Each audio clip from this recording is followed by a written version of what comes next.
Excelência.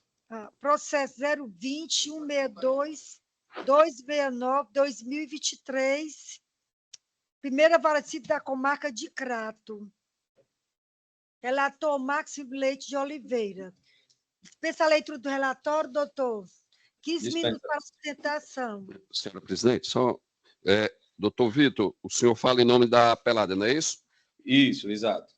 Pronto. Nós estamos aqui no voto provisório, negando o provimento ao recurso. O senhor ainda tem interesse na sustentação?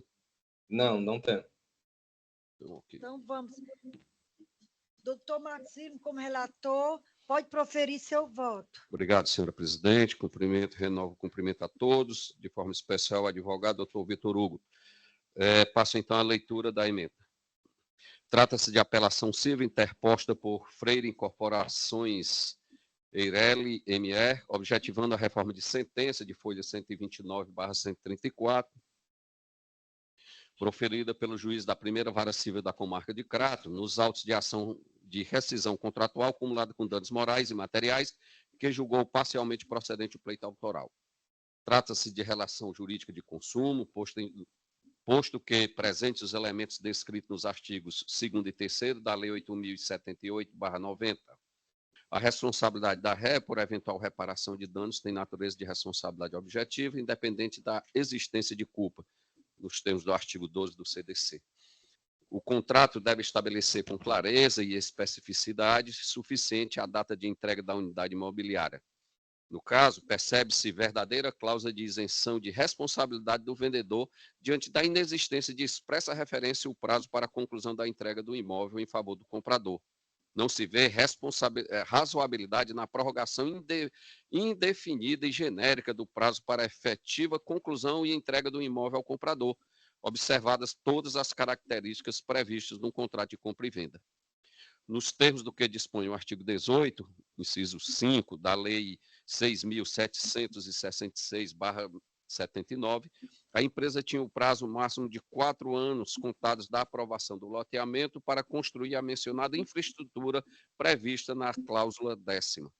Diante da omissão do requerido em especificar um prazo para entrega do bem com as especificações contidas no contrato e sabidamente atrativas do consumidor, transcorrido o prazo mínimo previsto no contrato e mais os 180 dias de tolerância, mister se faz o provimento do pleito autoral com a rescisão do contrato por culpa do fornecedor.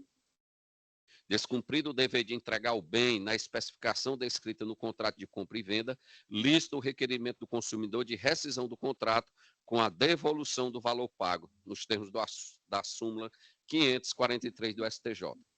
Demonstrada a culpa da demandada, não há que se falar em retenção de taxa de corretagem, haja visto que a jurisprudência do STJ se consolidou no sentido de que, abre aspas, não se aplica a orientação do tema 938 aos casos em que a pretensão da restituição da comissão de corretagem da taxa SAT decorre da rescisão do contrato por culpa da vendedora, porquanto tais verbas integram as perdas e danos devido ao comprador para voltar ao status quo ante, que aí nos termos aqui dão a RESP 1.699.501 de São Paulo. Relatoria da eminente ministra Maria Isabel Galotti. Recurso conhecido e desprovidos, honorários majorados. É como voto, senhora presidente. Obrigada, doutor. Passa a palavra ao desembargador Paulo de Tarso para proferir seu voto. Acompanho o relator, senhora presidente. Obrigada, doutor. Passa a palavra ao desembargador Lucídio Queiroz para proferir seu voto. Da mesma forma, senhor presidente, acompanho o relator. Tendo os eminentes julgadores acompanhado o voto do relator, proclamo o resultado. A Câmara, por unanimidade, conheceu do recurso para negar provimento. Obrigado, excelências. Bom dia. Bom dia, doutor. Obrigado.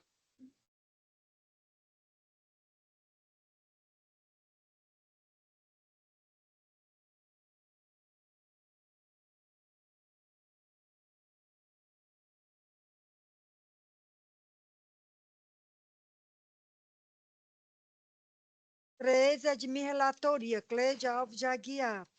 O doutor Luiz Guilherme Girão se encontra.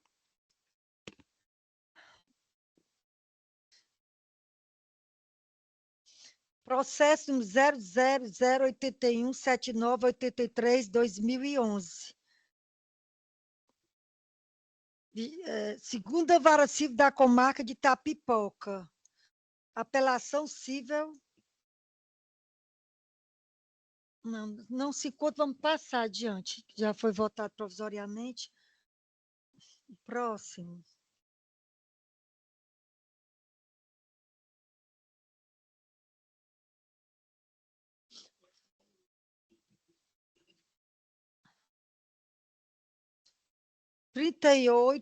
Doutora Carolina Barreto Alves Costa Freitas. Se encontra? Agravante, agravo de instrumento, sexta Vara Civil da Comarca de Fortaleza, de minha relatoria. 38. Também não se encontra. Vamos passar adiante. O próximo de ordem.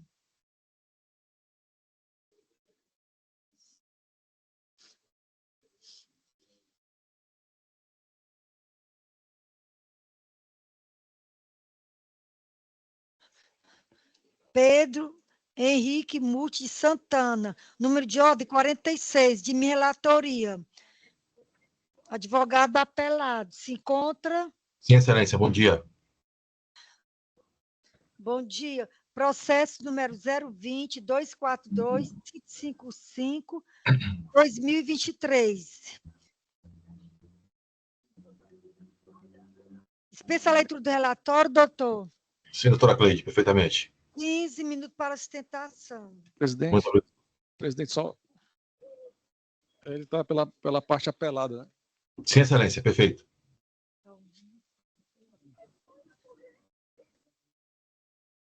Então, o apelado aqui, o Banco Itaú Consignados, é isso, doutor? Isso, excelência. Banco apelado. Aqui, na minha proposta de ementa, foi favorável. Vossa Excelência ainda pretende Não, excelência. fazer a sustentação? Dispensa a sustentação nesse caso, dispensa. Número 46. Não dá porque não estou vendo. Dispensa, certo. Então, vou passar a leitura da proposta de ementa. Direito civil e do consumidor. Ação declaratória de inexistência de negócio jurídico combinado com repetição de débito e indenização por danos morais. Preliminar de cerceamento de defesa rejeitada.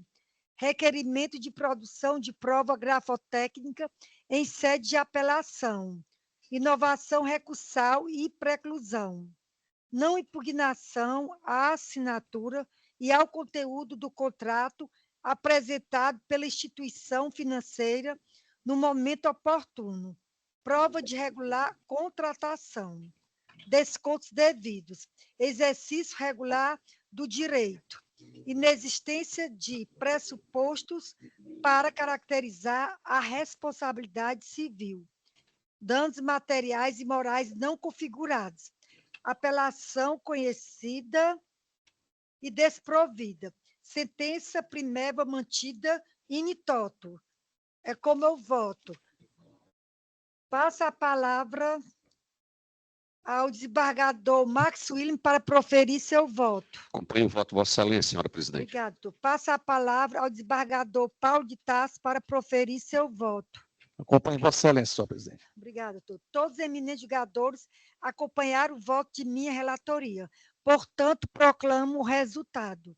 A Câmara, por unanimidade, conheceu do recurso para negar provimento. Obrigado, excelência, bom dia.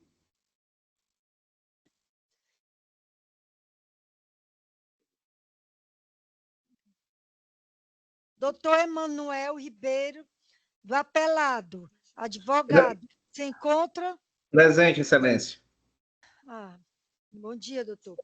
Bom Próximo, dia. 21, número de ordem da pauta. 001, processo 001-106-683, 2011. Primeira Vara Civil da Comarca de Maranguape. Relator Raimundo Nonato Silva Santos. Dispensa relatório, doutor. Dispensa, excelência.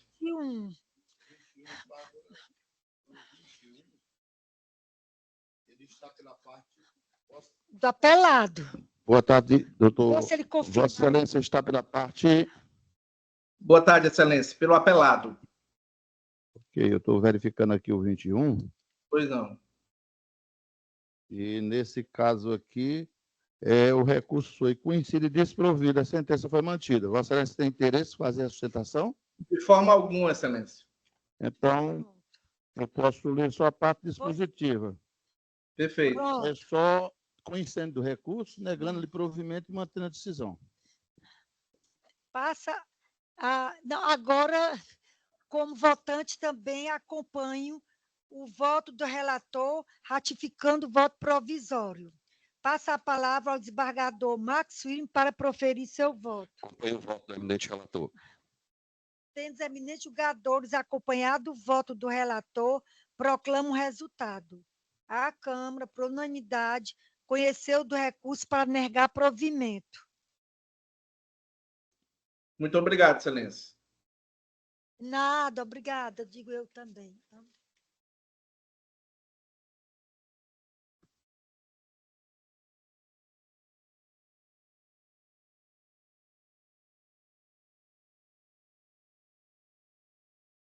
O número de pauta 34, o relator Raimundo Donato da Silva. O advogado pediu para ler o resultado. O número do processo... 34. Número do processo 023 724 267, o ano 2000. Nona Vara Civil, agravo interno, da comarca de Fortaleza.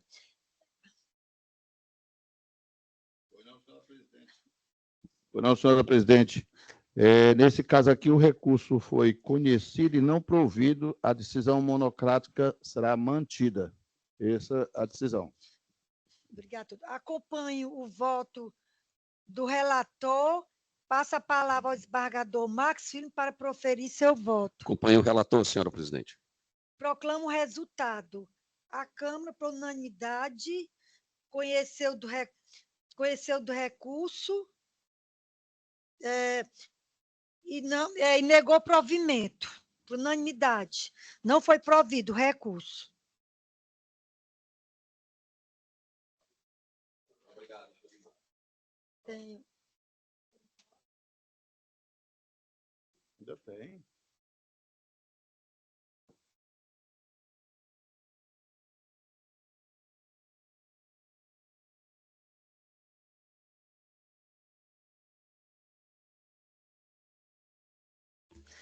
(115), Max Filho Leite Oliveira, o relator. Número de pauta 115. Camila Lucena, advogada da apelada, se encontra? Se não encontrar, vamos passar. Pronto. Não está presente. Sim, me encontro. Sim, me encontro. Boa tarde a todos. Apelação civil de número 003-374-479-2012, segunda vara civil da comarca de Juazeiro do Norte. Dispensa a leitura do relatório, doutora. Sim, perfeitamente. 15 minutos Estou para pela... a apresentação. Isso, estou pela apelada. Certo, confirmo. Ok. Primeiramente, saudar a todos, como todos já fizeram, né? Senhora desembargadora presidente deste tribunal, os demais desembargadores, ilustre representante do Ministério Público, os demais colegas advogados. Bom dia, boa tarde a todos, né? Vou tentar ser bem breve mesmo. Cuida-se de ação de danos materiais, acumulado como danos morais, proposta por a minha cliente, dona Antônia Eugênia de Oliveira, contra o senhor Aelson de Souza, já qualificados perfeitamente na inicial. O filho da requerente, ocorreu o quê? O filho da requerente, Edinaldo Vieira da Silva, foi acidentado, colhido por um veículo aqui na cidade de Juazeiro do Norte, veículo da propriedade do requerido, ora apelante, ocorrendo o falecimento do rapaz no local, um adolescente de apenas 14 anos. Então, segue a lide. acerca da existência da responsabilidade civil da parte ré, quanto à ocorrência que levou ao óbito do filho da parte apelada, a parte autora. Por toda a documentação já acostada nos autos, né, o juiz de primeiro grau reconheceu perfeitamente a comprovação da efetiva existência de fato, do fato e do nexo de causalidade, perfeitamente apto a provocar o resultado morte da vítima. A existência do dano foi devidamente comprovado, já que houve a ocorrência da morte precoce de um adolescente de apenas 14 anos, causando notadamente sofrimento irreversível, né, e imensurável a essa mãe, a mãe dessa vítima, que agora é apelada nestes autos. Cabe ainda ressaltar que jamais a mãe da vítima ou qualquer outro parente da vítima foi procurado pelo apelante, nem na época, nem nos dias atuais, para oferecer qualquer espécie de ajuda em virtude do acontecimento morte do adolescente. Então, a ação foi julgada inteiramente procedente, condenando o promovido ao pagamento de indenização por danos materiais provenientes dos gastos da família com funeral, sepultamento. Na época, em 2012, esse processo já faz 12 anos de trâmite, na época a importância seria de R$ 4.844, corrigido monetariamente, né, foi determinado na sentença, e acrescido também do dano moral, estabelecido no valor de R$ 180 mil. Seguimos relativamente à responsabilidade civil, sendo implicado ou não pela responsabilidade criminal, que é a tese principal da defesa do réu. Responsabilidade criminal, tendo em vista que houve, sim, à época, um trâmite de processo penal relativo a este mesmo acontecimento, hoje já transitado em julgado. Houve, infelizmente, a absolvição do réu motorista do veículo por insuficiência de provas, artigo 386 do CPP, inciso 7. Temos, então, pacificado hoje jurisprudência que apenas nas hipóteses de sentença absolutória fundada em inexistência dos fatos ou a negativa da autoria não ensejaria uma obrigação de indenizar, o que não é o caso destes fatos, destes autos. No caso em questão, não se poderia jamais negar a existência, e nem se negou a existência do fato, nem tampouco a existência do dano sofrido por essa mãe, dessa vítima, devido à acentuada reprovabilidade da conduta do réu nestes autos. A absolução penal, como sabemos, por falta de prova, não vincula de forma alguma o juízo civil no julgamento de ação reparatória.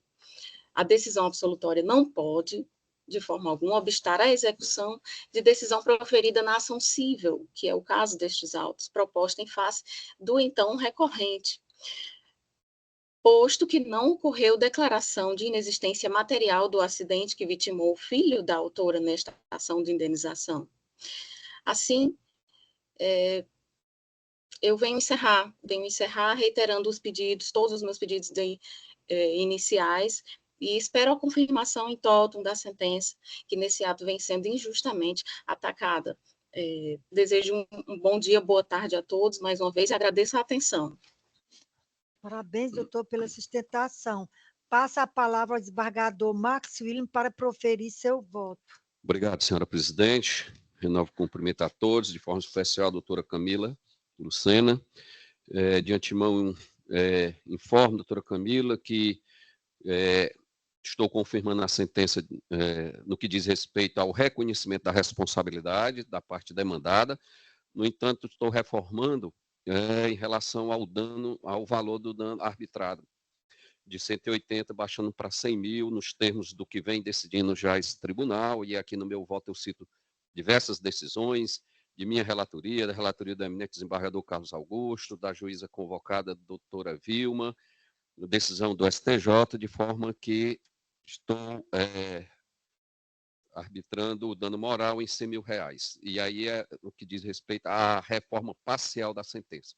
Então, vou ler apenas a parte negritada. Apelação civil, responsabilidade civil, acidente de trânsito. óbito do filho da autora, pedido de indenização por danos materiais e morais, sentença de procedência e resignação do réu, análise da responsabilidade civil e do quanto indenizatório. Recurso parcialmente provido. É como voto, senhor presidente. Obrigada, doutor. Passa a palavra ao desembargador Paulo de Tarso para proferir seu voto. Com o relator, senhora presidente. Obrigada, doutor. Passa a palavra ao desembargador Lucídio Queiroz para proferir seu voto.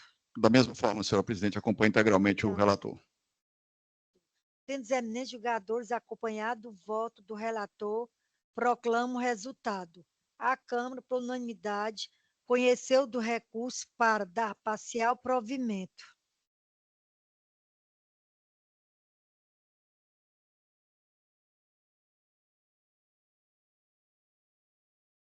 O número de pauta 426, Rômulo de Oliveira Coelho, advogado apelante, se encontra. E Antônio Teixeira. E contra? Encontro.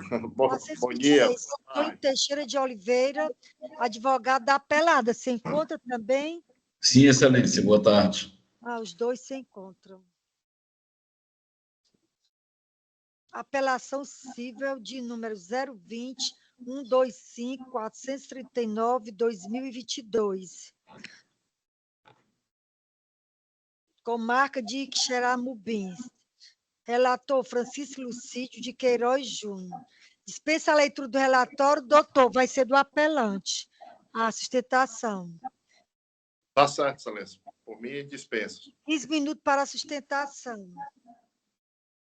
Excelência, quero cumprimentar todos os desembargadores desta colenda Câmara de Direito Privado, terceira Câmara, cumprimentar de forma especial o desembargador doutor Lucídio, relator deste processo. Quero cumprimentar também os membros do Ministério Público, cumprimentar a Defensoria Pública e cumprimentar todos os advogados, na pessoa do advogado da minha parte adversa, mas que eu tenho profunda admiração, doutor Antônio Teixeira, um dos maiores tribunos e oradores aqui da nossa região do Sertão Central. Excelências, trata-se o presente processo de um reconhecimento de união estável, post-mortem, em que a gente diverge aqui do entendimento da sentença do juízo de primeiro grau, doutor Rogaciano, que hoje até não está mais na magistratura, atualmente é procurador federal, ao não reconhecer a união estável do senhor William Cordeiro Paiva, em que pese todas as condições necessárias para o reconhecimento da união estável. A sentença, ela, a meu ver, analisa de forma isolada os atos. Estão me ouvindo, excelências? Sim. Estamos sim, doutor. Ok. Então, de forma isolada, as questões que, no seu conjunto, comprovam que há, de fato, uma união estável. Comparando de forma full a um time de futebol, se eu tenho só um goleiro, realmente não tenho um time. Preciso dos laterais, do zagueiro, mas no conjunto eu tenho um time de futebol, né? Se eu tenho várias situações. Então, o juízo refurtou algumas condições, mas de forma isolada. Eu tenho o tempo de duração da relação de 20 anos. Obviamente, isso não é suficiente, mas é um tempo enorme de relação. Mas eu associo a isso a procuração pública, que foi dado acesso à conta, né? A falecida, na época, deu uma procuração pública, a gente juntou aos autos, aqui em páginas, em folha 198, em que ela dava o acesso total à conta pública, poderes ilimitados. Eu posso somar a procuração que a falecida deu ao apelante para representá-las junto aos órgãos públicos, inclusive no DETRAN. O próprio reconhecimento da união estável em órgãos públicos, como o INSS, né? O apelante atualmente é pensionista. Outras situações, como o uso de aliança, o acesso à casa, ele tinha a chave da casa, testemunhas, fotos no processo, a administração de alguns bens de aluguéis, que era aqui no município de Quixeramobim, o fato de que eles ficavam nem sempre se vendo diariamente, porque o meu apelante, ele morava em Quixeramobim por conta que sua mãe era viúva e ele negociava os bens da família, mas sempre que podia ele estava em Senador Pompeu, maioria dos finais de semana, mas muitas vezes durante a semana, como também a falecida vinha para o município de Quixeramobim, tanto aos finais de semana como durante a semana. Termos que a própria falecida, que era advogada, direcionava ao apelante como companheiro, né? Ela sempre mencionava ele em redes sociais como companheiro. E, por fim, Excelência, eu posso destacar que a própria enteada do apelante chamava o apelante de painho, né? De pai. Né? Então, a gente juntou áudios nesse sentido de WhatsApp, que foi confirmado até pela parte adversa esses termos. Então, no conjunto, todos esses atos, no conjunto, a gente entende que está, de fato, diante de um reconhecimento de união estável. Aqui no interior, fala-se muito, eu estou falando aqui de Quixeramobim, né, e graças à tecnologia a gente pode fazer essa sessão, cada um à distância, 230 quilômetros de Fortaleza, o que facilitou muito a nossa vida aqui no interior. Aí no interior diz que se uma coisa, se um objeto tem cara de cavalo, rabo de cavalo, perna de cavalo e corpo de cavalo, a conclusão é que nós estamos se tratando de cavalo. Então, Excelência, eu não vou mais me estender muito, porque quem não compreender o olhar não vai entender uma longa explicação, e que pese, por conta do horário, e que pese saber que logo mais também tem a parte adversa vai estar muito bem representado pelo doutor Antônio Teixeira, que tem uma profunda admiração, mas o caso merece que Vossa Excelência reforme a decisão e reconheça a união estável diante de tantos elementos que nós trouxemos, tanto nos autos do processo, como agora nesta sustentação oral. Então, meu muito obrigado e boa tarde a todos. Parabéns, doutor, pela sustentação. Passa a palavra a Antônio Teixeira de Oliveira para a sustentação. Obrigado. Apelado. Boa tarde a todos e todas. Saudar Vossa Excelência, presidente desta Egregia Câmara, saudar o desembargador relator e os demais desembargadores, saudar o doutor Rômulo, pessoa também que quero muito bem, agradeço toda a saudação carinhosa de Vossa Excelência, e queria expor aqui a Vossas Excelências desta Câmara Julgadora, que a sentença ela não merece ser reformada, Excelência. O pleito recursal ele não reúne os requisitos suficientes para lograr o provimento deste egrégio tribunal. Observa-se, Excelência, que a sentença ela foi perfeitamente fundamentada.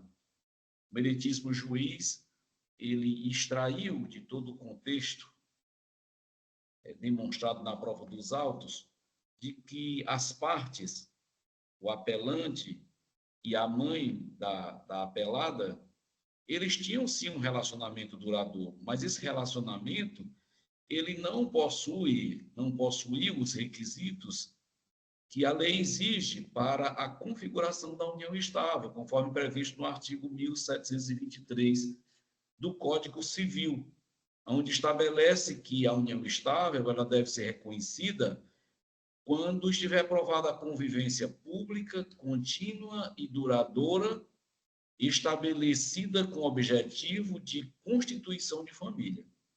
No caso dos autos, não há que se falar numa convivência pública, até porque a prova carreada aos autos pela parte recorrente, ela se restringiu a fotografias de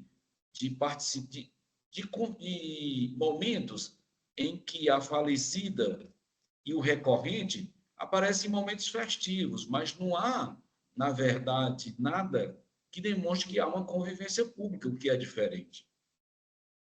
É absolutamente diferente, Excelências, um relacionamento onde as pessoas se encontram publicamente, que vai numa festa, que vai num determinado local, e são vistos pelas pessoas, mas apenas naqueles momentos festivos. É necessário que a convivência pública ela seja demonstrada por outras evidências, porque conviver é diferente de participar de alguma festividade. Conviver é exatamente estar nas condições fáticas pelas quais se considera a relação de marido e mulher no casamento. E foi exatamente isso que o magistrado de piso ele percebeu, que o recorrente ele apenas juntou aos autos mensagens de WhatsApp, da rede social, e não há mais outro documento qualquer que possa fazer crer que havia uma convivência e que essa convivência era pública. A outra questão, Excelência, é o objetivo de constituir família. Restou claro também nos autos, na prova dos autos, que as partes, tanto o recorrente quanto a falecida genitora da parte recorrida, não tinham esse desejo, não tinham esse objetivo, tanto é que antes do falecimento, meses antes do falecimento, haviam formalizado isso num determinado contrato, dizendo que eram apenas namorados e que não tinham a intenção de transformar isso em algo mais sólido, em algo mais permanente. Então, a própria vontade da falecida e também do recorrido ficou expresso nesse documento que, embora não seja suficiente para as questões fáticas, ela serve como prova do desiderato diverso daquele que pretende o recorrente, que pretende reconhecer o recorrente por meio do seu recurso. Uma simples questão, porque o recorrente ele logrou o deferimento de um benefício junto ao INSS, mas os deferimentos do INSS, Excelência, ele não tem o condão de reconhecer a união estável. Até porque a prova, que inclusive foi juntada ao requerimento do INSS, é absolutamente precária. É a mesma prova que foi juntada neste procedimento, que se resume apenas às fotografias. Se o INSS entendeu isso suficiente, é uma questão administrativa do INSS. Mas para os fins legais exigidos no artigo 1723 do Código Civil, o magistrado realmente ele foi coerente em considerar que se trata apenas de um namoro, o que a jurisprudência e a doutrina já consolidou o entendimento do acordo qualificado, aliás, do namoro qualificado, que é aquela relação, namoro duradouro, em que as partes participam de eventos como esses tais demonstrados nas fotografias trazidas aos autos pelo recorrente, mas que não há nenhuma evidência de que haja essa convivência, que essa convivência seja pública, e não há nenhum reconhecimento da sociedade de que essas pessoas estejam convivendo como marido e mulher. Uma testemunha que foi inquirida na instrução processual, que foi a pessoa que trabalhava na casa da falecida, mãe da parte recorrida, a senhora Lisânia, ela diz o seguinte, que começou a trabalhar no ano de 2009, na casa da genitora da recorrida, e que sempre conversava, e que a genitora conversava abertamente de que não tinha nenhum interesse em firmar uma convivência mais sólida com o senhor William Cordeiro Paiva, porque não havia uma relação de confiança, ela não tinha esse interesse. Então, Excelência, resta claro, isso inclusive ficou expresso num contrato assinado com firma reconhecida, inclusive pela a falecida doutora Josélia Alves de Moraes e o ora recorrente, senhor William Paiva. Então, diante disso, é forçoso se reconhecer que a sentença ela se encontra por demais fundamentada coerentemente na forma da lei. Importa, finalmente, Excelência, considerar que a falecida, doutora Josélia, que era advogada, ela deixou essa única filha e trabalhou o seu tempo inteiro como advogado, deixou um pequeno patrimônio. para esta filha continuar a vida, que é uma menina de 20 e poucos anos. E aí, portanto, a gente considera que a pretensão recursal, a pretensão autoral, ela é por demais injusta, porque essa menina já ficou órfã, vai continuar a vida sobrevivendo e buscando se firmar com esse pequeno patrimônio deixado por seus genitores, e de repente é obrigada a partilhar com a pessoa que nunca contribuiu, com a pessoa que nunca foi entendida na relação com sua mãe, como marido e mulher, numa relação que nunca existiu esse afeto que o recorrido diz ter acontecido. Seria por demais injusto determinar a partilha desse patrimônio, até porque é difícil se acreditar que durante 20 anos uma pessoa conviva com outra e não haja sequer um documento que comprove que essa pessoa contribuiu o mínimo para o sustento da família, para o provimento das despesas da família, e que agora seja premiado com a partilha, obtendo a metade do patrimônio de uma pessoa que faleceu e deixou uma única filha. Então, é uma questão de justiça, Excelência, o improvimento do apelo de autoria do senhor William. E, portanto, para não me alongar, peço a vossas excelências que mantenham a sentença nos termos proferidos. Essa é a manifestação. Obrigado. Boa tarde a todos e todas. Parabéns, doutor, pela sustentação. Passa a palavra ao desembargador Lucídio Queiroz para proferir seu voto. Pois não, senhora presidente. Quero inicialmente cumprimentar os doutos advogados, o doutor Rômulo Oliveira e o doutor Antônio Teixeira, pelas suas sustentações, evidentemente defendendo os seus pontos de vista em relação a essa demanda. A Constituição Federal de 88, ela teve um cuidado muito grande com essas relações, essas uniões estáveis, né? Nós tínhamos, no passado, histórias de casais, de mulheres que se dedicavam a vida praticamente toda a um companheiro, e quando esse morria, ela ficava sem nenhuma cobertura, sem nenhuma ajuda, ou quer do Estado, ou quer mesmo do próprio patrimônio do falecido. E, como eu estou dizendo, a Constituição ela teve esse cuidado de proteger, e vem o Código Civil e estabelece também exatamente a questão dos requisitos da união estável. E uma das questões mais discutidas quando se traz uma demanda como essa, que é posta pelas partes, é exatamente a questão da affectio maritalis, né? Ou seja, o desejo de formar uma família. Hoje a gente vê muitos casais, e hoje na modernidade, né, vamos chamar modernidade, né? Um mora numa casa, o outro mora na outra, um tem o seu cachorrinho, o outro tem o seu gato. Tu vive a tua vida aí, eu vivo a minha aqui, mas a gente vai ficar desse jeito, nós vamos ter, como o doutor Antônio trouxe aqui, essa questão do namoro qualificado, né? Então, há essa diferença que precisa ser muito bem analisada pelas repercussões que podem vir de um reconhecimento de uma união estável.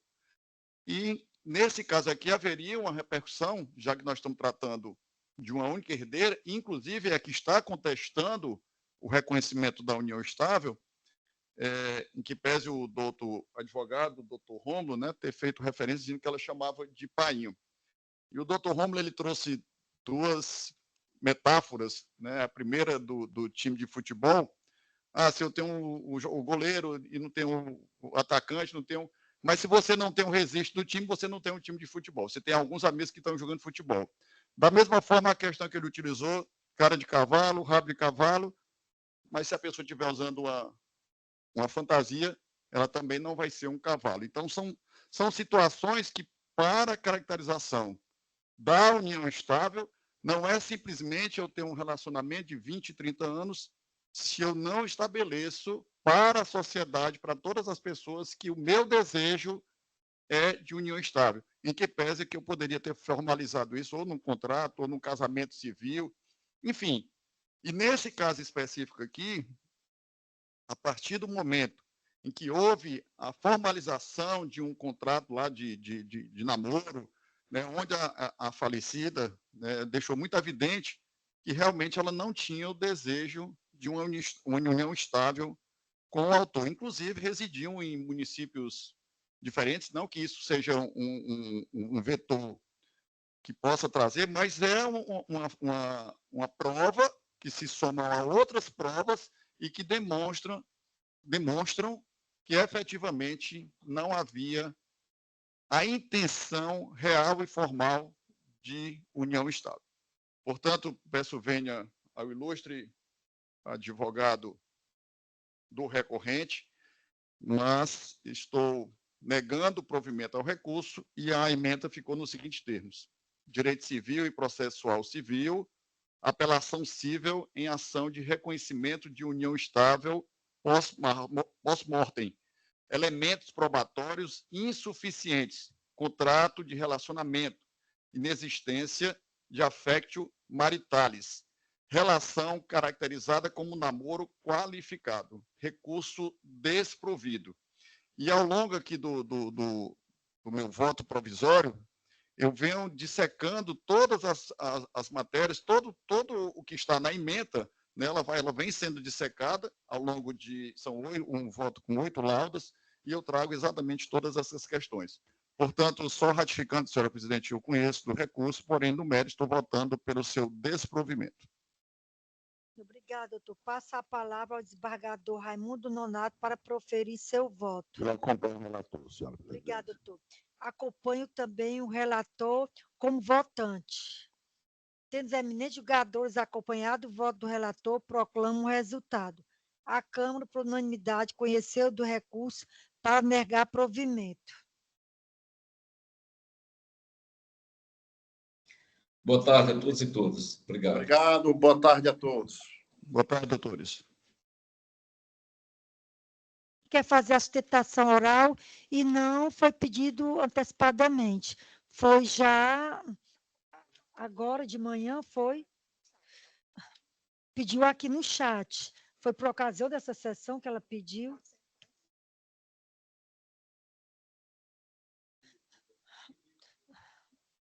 Então, fica decidido como? Deixa...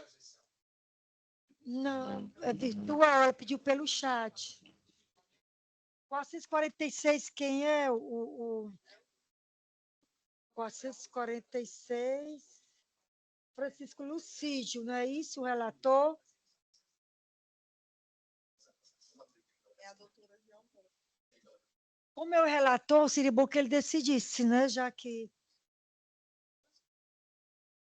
Não, ela disse que não conseguiu. O escritório solicitou, o Martim só sabe no TJ do Natal. Aí pediu que fosse recuperado, que tinha sido um erro. Doutor, Vossa Excelência, como relator, aceita a sustentação da... Senhora presidente, assim, não é uma decisão minha enquanto relator, mas assim, eu sou uma pessoa muito aberta para então, o exercício do direito, da defesa e do contraditório. Da minha parte, enquanto relator, eu não vejo nenhum problema. Então, pronto, então vamos Senhora presidente, é só questão da princípio da legalidade administrativa. A gente está fugindo a uma regra do regimento interno. Então, pronto, se o regimento interno não acata, então vamos deixar para a próxima sessão, se ela se entender. Eu consto o entendimento do desembargador Paulo. Eu acho que essas aberturas desses precedentes são meio complicadas, né? Então, pronto. Então, eu vou indeferir ao pedido de sustentação, mas se a nobre advogada... eu vou passar para o desembargador Marcos Silveira a votação dele. Eu entendo também, tal qual o desembargador Paulo e o eminente desembargador Raimundo Nonato, que temos que seguir o regimento. Se não há previsão regimental para esse tipo de sustentação, eu me manifesto pelo indeferimento. Eu também acato dos 3 desembargadores e por maioria de votos, né? Eu indefiro pedir sustentação, mas se a nobre advogada querer a leitura da emenda do relator. Excelentíssima senhora presidente, eu, obviamente, acato o indeferimento.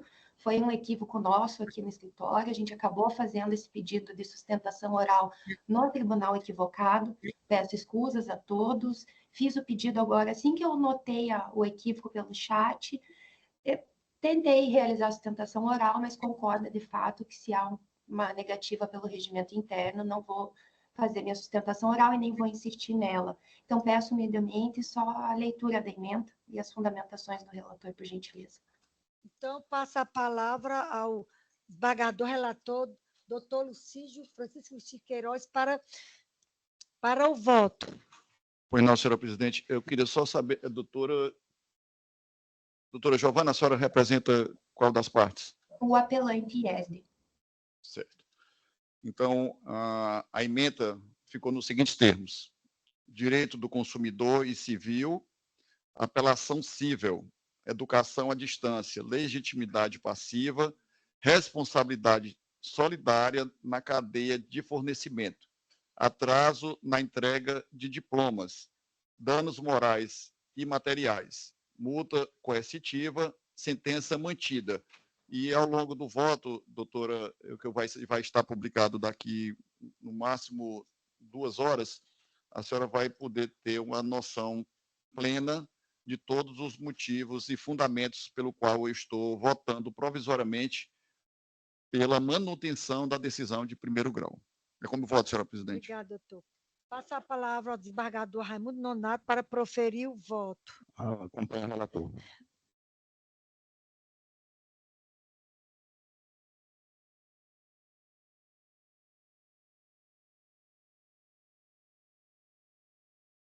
Bem como votante, acompanhe o voto do relator.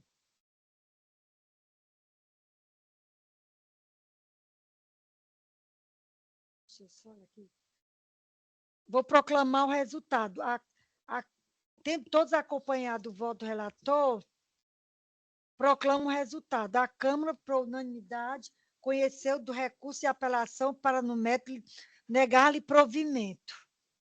Agradeço a atenção de todos, desejo uma ótima continuidade de trabalho. Bom dia, doutor.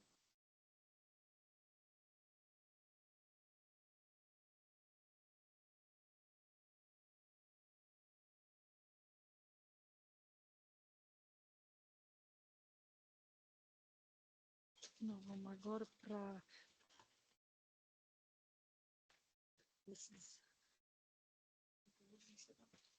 Não tem mais nenhum processo, nenhum recurso para sustentação oral.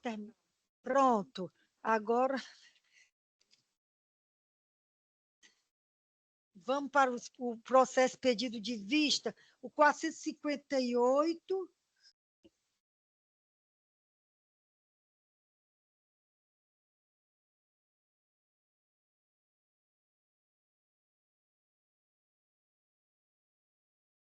Não tiver acesso a esse vista, o voto vista, não está no... Eu não li. Não tá... Eu realmente está preparado, estou com ele aqui, eu não consegui realmente colocar no sistema. Se a senhora quiser, eu posso apresentar, colocar no sistema e na próxima sessão já tendo acesso. É o tempo que eu leio e o outro desembargador também, não é isso que... Isso. Então, vamos deixar para a próxima sessão, que é o... Tira de mesa e apresenta na próxima. No próximo...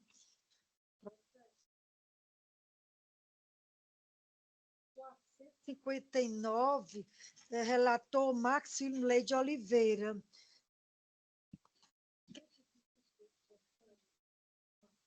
Desembargador Lucídio pediu vista do processo.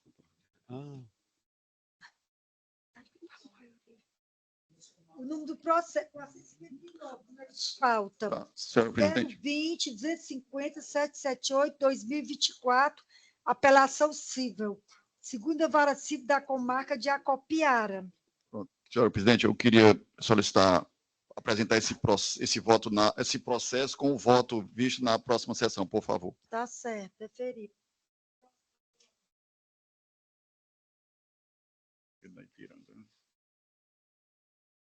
Também o processo 460, agravo interno civil, 17ª Vara Civil da Comarca de Fortaleza, 062 658 243 2023. O relator Max William Leite de Oliveira, o desembargador Lucídio pediu vista.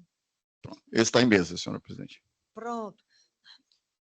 Então, no caso, já tem o voto vista. Eu dou a palavra. Já tem, não é isso? Nós vamos decidir agora. Na verdade, posso falar? Pode. Tá, obrigado.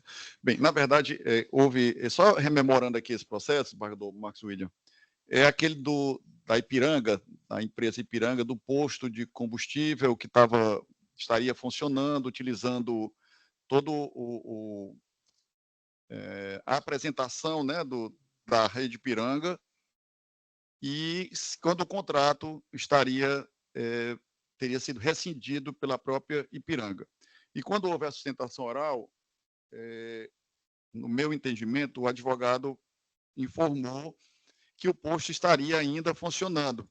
E, nesse caso, doutor Manuel, qual era o risco que eu vislumbrei no momento? Era o consumidor, né, a empresa Ipiranga, todos nós vimos aí, investiu milhões e milhões de reais em uma campanha publicitária, né, divulgando essa marca, e o posto não estaria sendo abastecido pelos produtos que seriam autorizados pela própria rede Ipiranga. Mas, quando eu fui olhar o processo, desembargador Marcos William, eu vislumbrei que, na verdade, o posto não está funcionando mais, né? Então, a questão era essa, porque eu estava preocupado com a situação do consumidor, que poderia estar sendo ludibriado com a apresentação do posto todo, vamos dizer assim, se apresentando como o posto da rede Ipiranga, mas sendo, como eu falei, comprando combustível de outros locais, enfim. Mas, diante dessa situação de constatação que o posto não está funcionando, a decisão de Vossa Excelência é absolutamente correta e eu acompanho integralmente. O desembargador Max William já permanece com o Sim, voto? sim. Ratifica. Inclusive, o eminente desembargador Lucídio está acompanhando o voto. E o desembargador Paulo de Tarso também ratifica o voto provisório? Ratifico acompanhando o relator, senhora presidente. Proclamo o resultado. A Câmara, por unanimidade, não conheceu do recurso.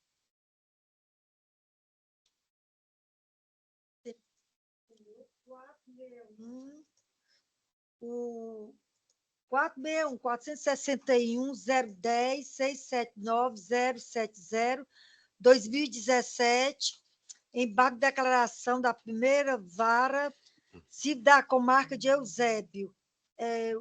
O relator Francisco Lucídio Queiroz Júnior, o que pediu visto foi o desembargador Max William. Senhora presidente, é aquele processo que Vossa Excelência, no momento da sessão, se deu por impedida, e aí, obrigatoriamente, tive que pedir visto, porque eu não tinha tido acesso, e eu peço mais uma vez, Vossa Excelência, que eu não foi possível concluir toda a análise do processo, eu vou pedir para apresentar o voto visto na próxima sessão. Estando impedida, eu posso também anunciar, proclamar o resultado? Não é? Só estou dizendo que vou apresentar na próxima sessão. Isso.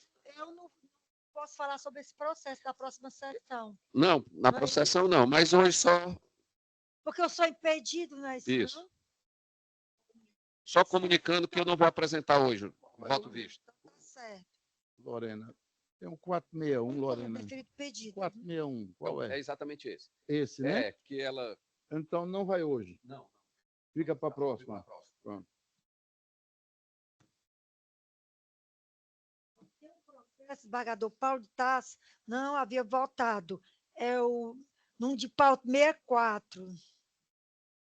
005074078 2021, embargo de declaração civil, comarca de Chaval, vara única da comarca de Chaval, de minha relatoria, Cleide Alves de Aguiar. O desembargador Marcos William já confirma o voto provisório, ratifica, Sim, está excelência. votado. Sim, excelência. Faltou o voto do desembargador Paulo de Tarso. Senhora presidente, eu não havia votado porque o sistema não me disponibilizou o voto. Mas eu vi aqui o voto de Vossa Excelência e eu acompanho na sua integridade. Proclamo o resultado. A Câmara, por unanimidade, conheceu do recurso para negar provimento.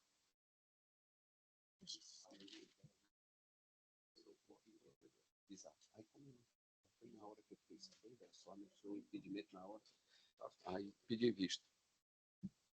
Não deu tempo de analisar. Tem algum? Então, é para confirmar os votos provisórios, tanto do PJE como do SAGE. Se todos já votaram. Confirmo, Excelência, todos. Também confirmo todos, Excelência. Leitura de conclusão da análise desse processo. Anuncio que todos os processos que foram submetidos ao sistema do voto provisório previamente, sejam os inclusos em pauta, bem como os extra-pautas, se tornam definitivos os julgamentos nos termos dos respectivos relatores. Deixa a palavra aí. Alguém vai querer se manifestar? Algum pronunciamento? Senhor presidente, só para, como sempre, parabenizar essa terceira Câmara, a doutora Lorena aí pelos trabalhos dela, doutor Emanuel, doutora Roberta, e desejar uma boa tarde para todos.